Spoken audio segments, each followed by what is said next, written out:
Good to see you. Alright there, Revenants, welcome back to Code Vein and the Road to 100, where today we're in the Ashen Cavern, and we've seen a lot about how this bayonets, and what we haven't seen is how it actually operates as like a one-handed sword type attacking pattern. So what we're going to be running today is ISIS, and we I'll do just keep an have, eye out while you're we busy. Thanks. We have two blood codes that are very, very, very similar. We have the lower version of Darkseeker, and then we have the upgraded version of ISIS. So they're basically exactly the same exact entire builds here overall, except for the fact that ISIS has one grade level higher in basically everything else that doesn't matter. For example, ISIS has higher HP, has more stamina, has more I-core, more base balance, more weight limit, more strength, more vitality, fortitude, more defense, and as you saw, more balance. And so the damage numbers will all come out about the same. All the light values will all come out the same, and so on and so forth. But what's really important here is the vitality and the defenses and things, as well as the stamina and the health. So all the kind of peripheral things that you do to damage, if you don't have ISIS and you have Darkseeker, you can make it work exactly the same. It is like same mobility, everything. Everything's exactly the same. So we're going to run the ISIS version here between the two of them. And we've got the Ice slash Blood Veil, and we've got Ice Pierce and Slash in our weapon here. We have one Pierce attack, and then we have two Slash attacks at the end. So we have to kind of play it safe and Take your close pick. to the chest I'll here follow. with how close range these couple of stabs are, which is why we have Circular Cleaver, because if we do get runned up on the enemy here pretty close and Now we're moving. personal, then what we will need to There, do I'm free. is make sure that we have enough damage to actually take the enemy from another way. And you can see there we do have a pretty good amount of damage um, overall, but it's nothing absolutely crazy that we're going to be going for. More effective But already. you can see there are a couple of hits, and this thing goes down. Now we do have Hey, 40% step there. damage on our uh, ice value here, paired with the 30% It looks like there's a way weakness up. to ice from these enemies. It's Things whoops, it's just got pretty worse. great that ouch. Okay, we're getting ganged up on here. Okay, we're dead. I am. Okay, and let's go for a launch. And it's pretty great that we have 45% ice value now, because we have the charge attack as well as the actual uh, ice, the Theon Chrome and ice weapon as well. So we have, whoops, I can't see really what's going on here. Okay, but we do have a significant amount of After actual reviews, damage I see that we something can up put there. out on the enemy, and then when we are paired with all of our buffs going here at once, we're at 1410. We need overdrive there to take it home for us. But you can see that the actual charge attacks do fairly decent. Okay, whatever. These gunners are getting out of hand here.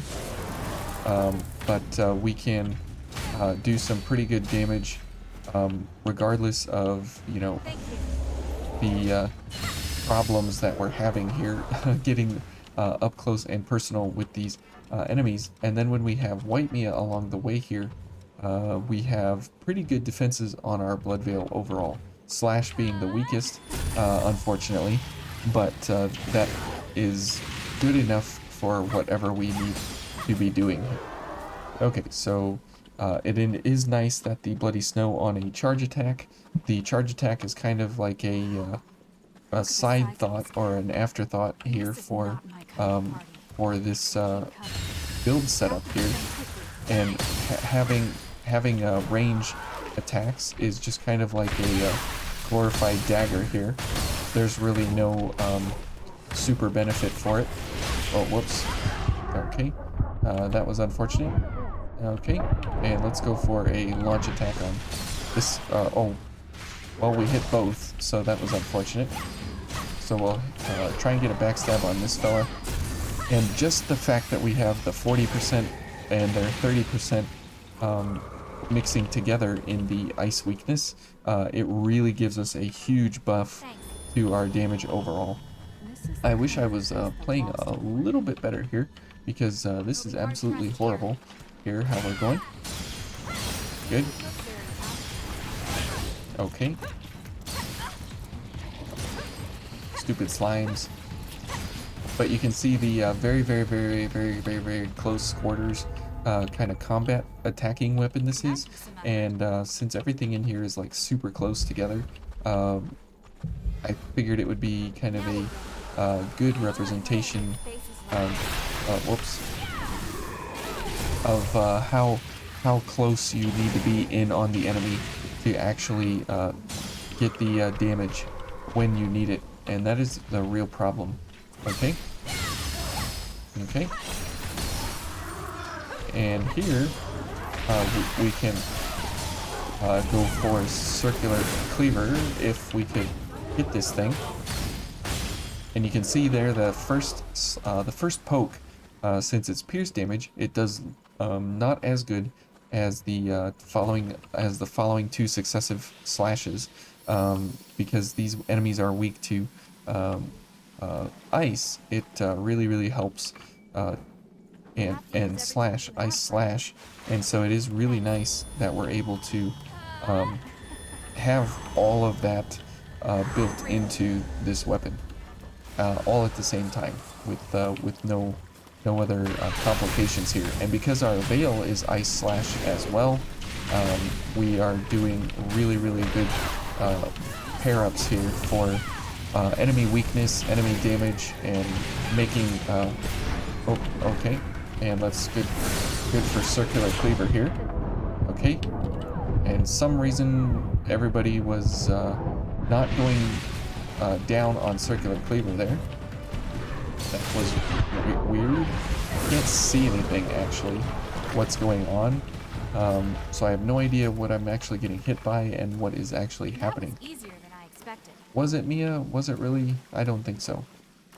Okay, so here at full power, we're at 1587, and if we switch to the gifted, it's actually more damage, but because of the ice damage that we have, you know, it's not as good. Now, it would be maybe a little better here to go for the fortified version, but the ice version, because of that, because they're all ice, it's better to go for this. Now, the invasion here worries me a little bit, so we'll see about this, and hopefully we can just throw them off the edge here. Right? Awesome. That is a great thing if you can do, is just, oh, I thought I was running fast enough. Yeah, a lot of super blunders here, happening at the moment. Oh, okay, couldn't see this one. Okay, pretty good damage there on circular cleaver as well. And, if we get, into a tight spot where we don't have any real, space to actually, run around with the enemy here, we will absolutely make use of that ability to get away from the enemy or knock them down or so on and so forth. So we need to really play it safe here, and if we get close to an enemy, we will absolutely need a backstab, and then we need to run away and probably hope for a charge attack such as that. Okay, and that also helps to turn Mia's attacks into ice as well. Let's see what she's doing. Ouch. Okay, backstab, please. There we go. Okay, now this is going to be an exceptionally tough invasion here. Okay, hopefully we can get through it.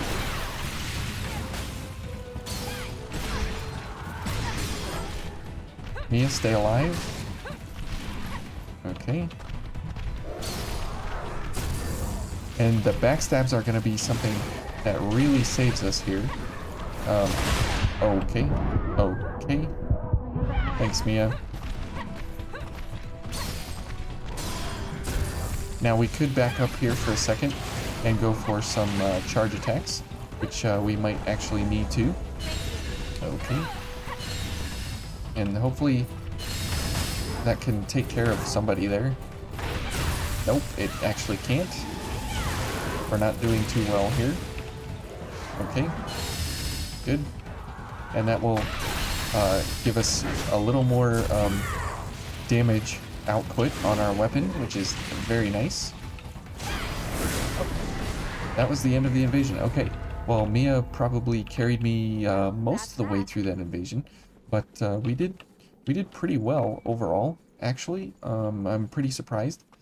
I had no idea that we were actually gonna get through there in one piece. Okay, so you can see there we have a little bit of damage at distance there, which is nice. Okay, and it would be better if we would have killed her outright, but going for a little bit of a damage attack there is definitely helpful. Okay, let's shoot this boy. Okay. Nope. Come back. Come back. Okay, we have no way to go after him, so we will need a little bit of ichor here before we continue on. Now we do have a lot of obstacles in front of us here, so we will have to stay tuned to see if we can actually get through them. But you can see there the damage is pretty lackluster without Bridge to Glory happening. But the cool thing is that we do have a damage at distance, while at the same time being able to have some pretty good damage up close and personal in these close quarters combats when you're in these really small spaces where you're right on top of the enemy and stuff. It can do really good things for you. Okay, so now since we're not going to be doing backstabs, I guess we could go for regenerative drain, and we'll go for the drain version, or we should go for maybe the intensified version for higher light value here for the Bloody Snow for Bridge to Glory. So we'll see here how we do versus the Gilded Hunter. It's definitely going to be a super problem, but the nice thing is he has 20% ice resist in phase 1. And since we have 20% ice on our weapon naturally, we will be able to kind of mitigate that with going for Frost Weapon as we play through. So that is very nice. Okay. Okay, and since we want to do only a few attacks anyways, before we back up or whatever, it's completely fine if we only do 2 or 3 attacks and back up, because then he's gonna do something. Oh! Wow, okay. Okay, he's going for Mia now. Okay, he's going for me again. Wow, that was totally unexpected. I did not expect him to flatten me. I thought he was going for Mia because he was chasing her. And then he turned around and slammed my head right into the floor. Oh, okay. But you can see that the actual damage when we hit him with the Bloody Snow, because our first attack is Pierce, and his weakness is Pierce, then we actually have a pretty good advantage on his weakness set here, just because of the fact that he's weak to Pierce, and we have that Pierce damage on our first attack. It really makes for a good way to get good damage out quickly. What? That did not hit me.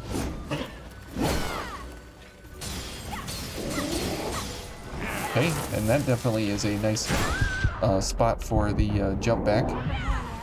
Okay.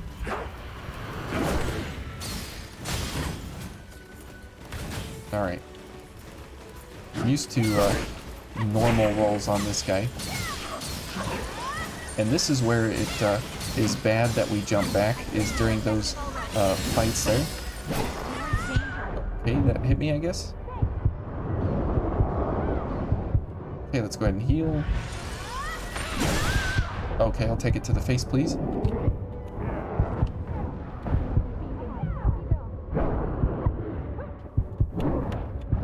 Okay, I might not get a chance to heal here.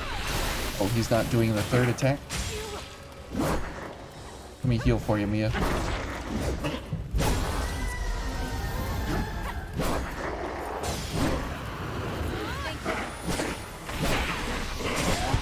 Okay, I didn't get the parry. Whoa, whoa, whoa. Okay, let's get in there. Nice.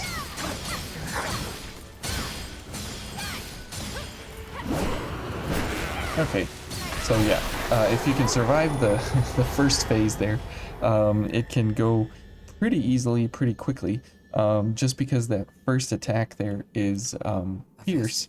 It really, really, really is surprisingly and like an incognito kind of an attack, just because of the fact that it is Pierce, and this weapon has all three weapon types. On the first attack, it's Pierce, and then the second attack is Slash, and then the snowballs are Crush. So this weapon and the Thunderbolt are the two bayonets in the game that actually have all three weapon types in their kit. For the Thunderbolt, this is Crush, this is Pierce, and this is Slash. So if you have both of these, you can have Ice and Lightning all at the same time. And same thing here, you can have Ice and Lightning, and it's super, super, super Ichor inefficient. But the fact of the matter is you can have Slash, Crush, and Pierce all in one weapon, which is really great. And so let's go kill a few. Let me see here. Let's go kill a few more enemies since we got to make our way back to the door there anyways. And we don't really have a huge amount of Ichor recovery here at 0.72, which is like not really anything to write home about overall. But the reality is that you do have a really, really good damage set built into this thing with pretty decent Ichor recovery. And the cool thing is that enemies at a distance like that, you can hit them with the Bloody Snow to you know, actually get some good damage at distance, while at the same time having, I want those brandies over there, while actually having some pretty decent physical damage up close and personal. Yeah, get him, Mia. There you go. Okay. Okay, I can't hit this guy for some reason. Who's hitting me? Yeah, okay. Couldn't see what was happening there, but I think the other purple lady came over to attack us as well. So that was kind of unfortunate there. Alright, let's make our way back over this way. Now here's the cool thing, is that you can come up against enemies like that and pretty much dispatch them easily, just like that. And they disappear, which is really, really nice. And because double gift extension Bridge to Glory here lasts for so long, we have a really, really good chance to keep all of our damage for a very, very long time. And you can see that first attack, that piercing attack, it just does very, very good amounts of damage overall. And even if an enemy is strong to pierce, or strong to ice, because we have 20% always from the Pheon Chrome, then we have 5% pretty much all the time from our charge attack, giving us that 5% ice buff. And then we have the 20% extra from Frost Weapon. We have 45% ice damage, which means that almost all enemies, they have up to like a 40% ice resist at the maximum, with a few select going up to much higher than that. Let's see, who goes higher than that? I think the Boreal Brutes go up to like 120% ice resist. So they are with their armor, with their ice armor on, and so they are an obvious don't use ice against them. But you can pretty much outweigh all of the ice resistances wherever you need to go. Boy, I really feel like going through here because we have light value and we're running ISIS. I feel like this is a great place to do this for, because we can have a huge amount of light value, oh, whoops, and a huge amount of fire value here. See, and we're already at like 148, just here like this. And then if we do elemental wall, we're like way up over the crazy defenses here. And since we need to do ice anyways, I feel like this is already a good crazy setup here for what we're doing. Um, yeah, yeah, maybe we'll just continue on. Um, we'll just continue on from here. Don't touch Okay. that fire. Okay, Neil, we won't touch the fire. Wait for the jet to die down before moving. All right. It's like we're walking around the inside of a volcano. Thank you. I had to wait for her double gift extension there. Okay, so I was not planning on this at all, but at least it'll be a lot of fun. Okay. And these guys, there's gonna be literally no contest through here. There's really no reason to actually attack anything, just because of the fact that we will be completely invincible all the way to the end here with double gift extension and everything. Here at this point, we can skip with, oh, we don't have 2 ichor. Okay, let's go get 2 ichor here from, like, let's say this guy. And then we can go back and do the skip there, which is pretty cool. And this is where, oh, whoops, wrong gift. I thought we had circular cleaver still. Okay, this guy's gonna kill us. Unfortunately here, yeah, we need to definitely get some health back here. Okay, and everybody is just slapping us so hard. Okay, whatever. It was pretty bad, Mia. Let's not mince words here. Okay, so getting through the City of the Falling Flame, I mean, it's pretty obvious at this point, but that skip there is a lot of fun, that you can go that direction, and you can just get past everything basically lickety-split super quick. Okay, so let's go back to circular cleaver. Let's get this, and this way you can kind of skip a lot of that cutscene nonsense and stuff, and you can just get on with the level, and you don't have to really worry about too much. Okay, so here, as you can see, the ice damage for these guys, oh boy, we were getting into the infinite restands there, which is very bad. You definitely don't want to get involved with that. And I do want to check someday where these flame walls go, so we can see just where they're at in the sky and stuff. Okay, so all of our gifts are going to run out here because of cutscenes and things, and it's just a little, it's not really much of a time save, but it's definitely some of a time save when you can get across that gap. I believe you can get across in regular without lightning charge, but it's kind of fun just to use it when you can. Okay, Mia, give me gift extension. Thank you. Okay, she's grateful. That's excellent. Good. And now we can run in here and we'll just go for some okay. And you can see here that we are good for his invincibility overall here, and we can hang with him pretty easily. Okay, and we'll go for all the ups here. Okay, and let's go for a launch because it gets us health back, and so on and so forth. And let's go for a charge attack here, just because we can get health back. Okay. Oh, good. Let's do that. That gets me focused, which is cool. I mean, there's no reason for it, but it just gets us focused for, oh, whoops, for no real reason there.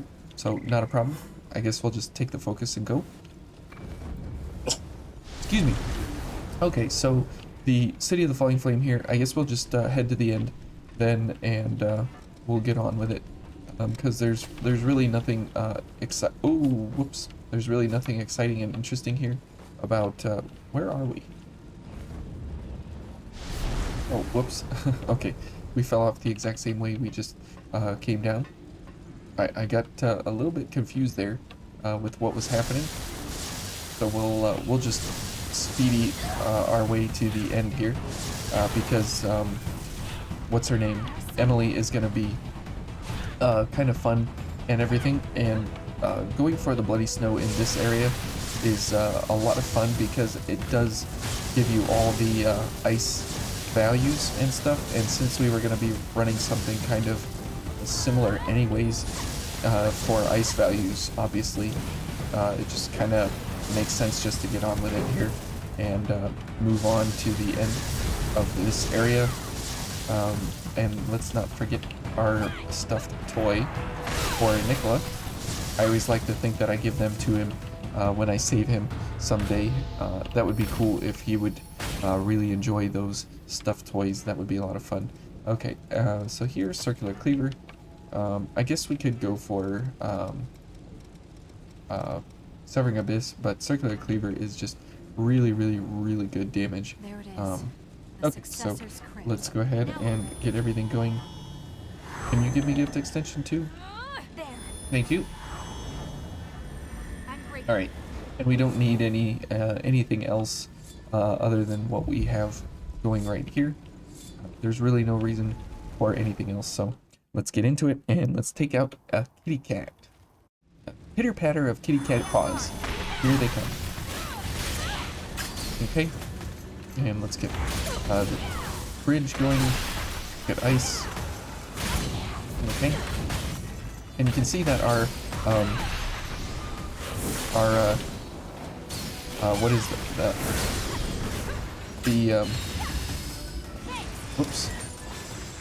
The frost cartridges last for quite a long time here.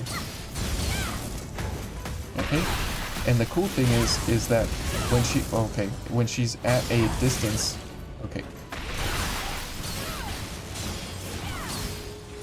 When she's at a distance, we can take her down with charge attacks and stuff, and when she's close by, we can hit her with other stuff. So cool, pretty cool. And because the snowballs are crush damage, right?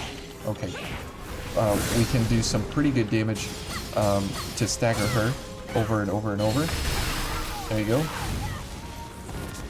Okay, let's see what she's gonna do. She's going after Mia for some reason.